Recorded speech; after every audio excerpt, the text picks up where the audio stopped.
Маңғыстау облысында ағымдағы жылдың 15-26 қаңтар күндер аралығында республикалық тұрмыс жедел профилактикалық іс-шарасы өткізілуде. Біз қазір біреуді немесе өстерді жиналғандарды тыңартайын немесе біреуді өзгені жеріміз асып отырғанымыз дұрыс сұрайды. Ортақ шешім, ұсыныс пікірлерімізді тыңдауымыз керек. Мен осы жиналыс санатындағы бұған аяқ жегіп дайындалдым.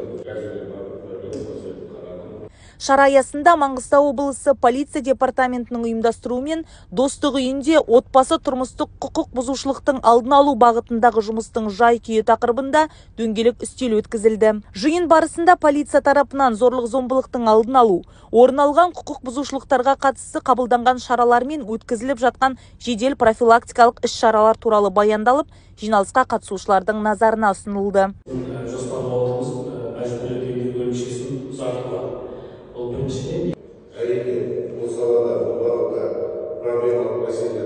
Іс-шараның басты мақсаты тұрмыстық отбасы қарым-қатынастар аясындағы құқық бұзушылықтың алдын алу, болдырмау.